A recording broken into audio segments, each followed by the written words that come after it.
This video documents our several-day cruise to the San Juan Islands. While the story may not be terribly unique, it is our story. Most people choose to cruise the San Juan Islands in the springtime or in the summer. We, on the other hand, decided to go at the end of December, or as you might say, in the dead of winter. It was raining and cold when we left the port of Everett and headed out of the marina onto the Snohomish River. At the intersection of the Snohomish River and Possession Sound is Port Gardner, the current home of the USS Nimitz. She left Everett in March of 2013 and made it home just in time for the holidays. The Nimitz was commissioned in 1975 and for the last 38 years has sailed in support of our national maritime security. She is the first in her class and probably the oldest ship in active service. Since she left in March 2013, she's gone back and forth across the equator, sailed more than 57,000 nautical miles, and flown countless missions in support of security operations throughout the world.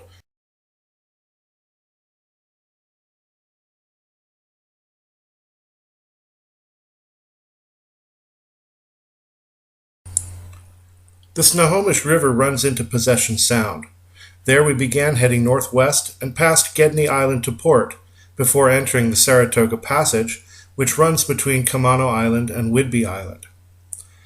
15 miles later, and just past the town of Oak Harbor, we turned eastward into Skagit Bay and then north towards the entrance of the Swinomish Channel. We decided to take the channel north towards Anacortes because it's well protected and quite scenic. The entrance to this channel is a little tricky according to references in the cruising guide.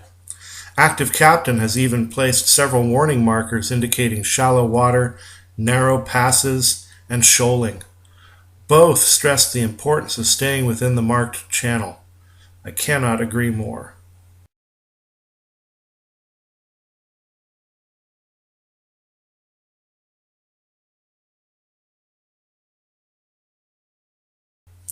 The Snohomish Channel winds its way inland past the town of LaConner. We stopped here on the way home, so I'll talk about it later. We'd been here by car, but it looks even more spectacular from the water. Once out of the Swinomish Channel, Anacortes is only a short distance away. We called the Cap Santa Yacht Haven on the phone, but nobody was there as it was Sunday and they only manned the office Monday through Friday during the winter. However, when we got close, we called on the VHF radio and spoke to a nice fellow who directed us to our guest berth for the night. The next day was sunny and beautiful, although it was pretty cold and really windy. We hadn't actually planned to spend 2 nights in Anacortes, but decided that we should stay put until the wind laid down before heading out to the islands. As it turned out, Anacortes is a great town, and we had a wonderful time visiting the historic part of the city. Anacortes is the principal city on Fidalgo Island, the easternmost island in the San Juan Island archipelago. It is home to a variety of industrial, commercial, and retail interests and boasts a rather affluent clientele. Anacortes is where you go if you want to take the ferry to any one of the San Juan Islands or to Vancouver Island, British Columbia. Almost 1 million people a year travel through the city in order to use the ferry service. The marine industry is alive and well in Anacortes. It's the home to several different marinas, and it's known for its shipbuilding and service yards, as well as premier yacht builders and a number of small and medium-sized boat builders as well. However, there are a number of other economic drivers as well, including a local Shell oil refinery, a massive regional healthcare center, food processing plants, tourism, the local school district, and the Indian tribes that operate casinos and cultural centers. The next day the weather improved significantly, and we left Anacortes under blue skies with a very light wind. We headed out into Pattaya Bay, and then headed west through the Gymes Channel and across Rosario Straits, entering the San Juan Archipelago through Thatcher Pass. Once we passed Decatur Island, we headed south into Lopez Sound to our first anchorage, a place called Hunter Bay. Hunter Bay is in the southwest corner of Lopez Sound. It's a good place to anchor. The The bottom is heavy mud, and it's surrounded on all sides by forest, thus giving protection from all but maybe the northeasterly winds. There are no facilities ashore, and all the land is privately owned. It's a beautiful place to drop the hook and relax, which is exactly what we did.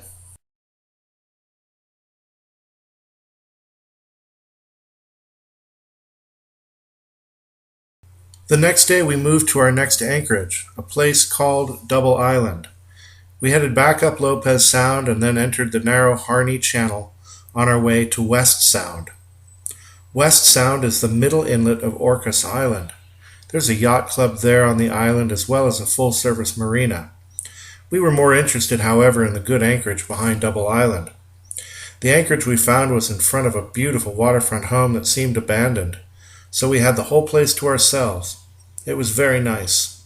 We enjoyed a quiet afternoon and evening, good food and music, as well as the silence that comes knowing you are the only boat around. The following morning we had planned to visit James Island. Unfortunately, when we got there, the pier had been removed for the winter and the mooring balls were nowhere to be found. Fortunately, the weather was still pretty good, so we moved on to Plan B, which was to find an alternate anchorage, but this time we were looking for an anchorage on the east side of Rosario Straits. Our time was running short. The weather was forecast to get kind of stinky, and we didn't want to get stuck far from a protected waterway back to Everett. However, we were not ready to go back into a marina. So we consulted the charts and the cruising guides and identified a place on Cypress Island called Cypress Head.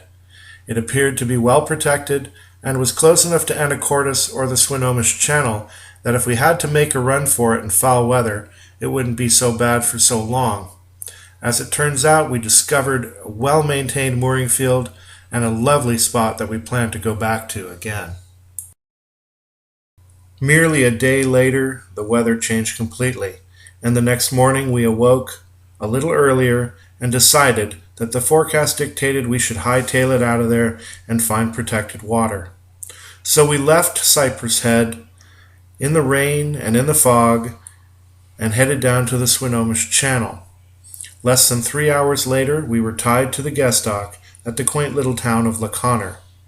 Once it stopped raining, we enjoyed a walk in town, some great shopping, and a very nice coffee break. Known as both an artist enclave and a boater's paradise, La Conner is tucked between the Cascade Mountain Range to the east and the San Juan Islands to the west. It is well known as the most romantic getaway in Washington State and as one of Washington State's most treasured historic communities. Well, the next day it was time to head back to Everett and put the boat away. Every now and then you say to yourself, it sure can't get any better than this. Well, the ride back to Everett was just one of those occasions. Our boat has only been in Washington since August, so we're not yet totally familiar with the weather patterns. It turns out that we snuck through the window, so to speak, or at least we found the calm before the storm. We have rarely, if ever, cruised on water so flat and mirror calm. Aside from some spectacular cloud formations, the sky was blue, and the wind was non-existent. Our experiences cruising around the country have taught us a few important lessons. Every place you go is different. We are, once again, cruising on waters that we have never been on before. It's always a challenge because there's just so much to learn. I know that the region has its moments, but with a little planning and preparation, these waters can be very gentle and forgiving. The water is deep, it's clean, the people are friendly, the marinas are top shelf, and the scenery is simply beyond fabulous.